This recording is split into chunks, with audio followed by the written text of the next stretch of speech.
নারায়ণগঞ্জে ছাত্র জনতার জুলাই অভ্যুত্থান উপলক্ষে প্রতীকী ম্যারাথন। নারায়ণগঞ্জ জেলা প্রশাসনের উদ্যোগে ছাত্র জনতার জুলাই অভ্যুত্থান উপলক্ষে প্রতীকী ম্যারাথন অনুষ্ঠিত হয়েছে।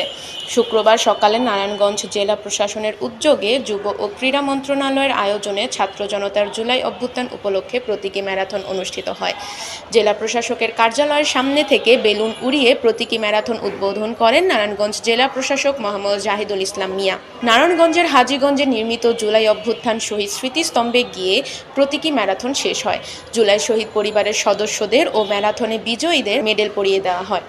এ সময় বক্তব্য রাখেন জেলা প্রশাসক মোহাম্মদ জাহিদুল ইসলাম মিয়া, পুলিশ সুপার প্রত্যুষ কুমার মজুমদার, অতিরিক্ত জেলা প্রশাসক মোহাম্মদ আলমগীর হোসাইন, নারায়ণগঞ্জ যুব উন্নয়ন অধিদপ্তরের উপপরিচালক হাসিনা মমতাজ, বাংলাদেশ জামায়াতে ইসলামীর কর্মপরিষদ সদস্য মাওলানা মাইনুদ্দিন, জুলাই শহীদ আদিলের বাবা আবুল কালাম, নারায়ণগঞ্জ বৈষম্য বিরোধী ছাত্র আন্দোলনের সদস্য সচিব জাবেদ আলম।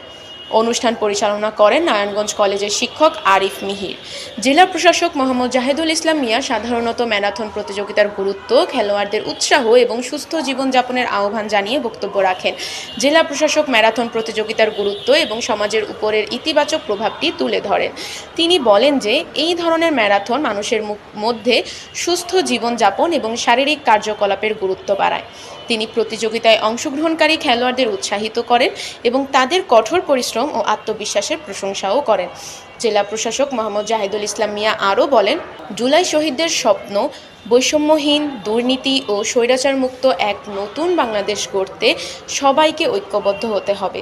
তাদের আত্মত্যাগের বিনিময়ে পাওয়া এই সুযোগকে কাজে লাগাতে সবাইকে ঐক্যবদ্ধভাবে কাজ করতে হবে।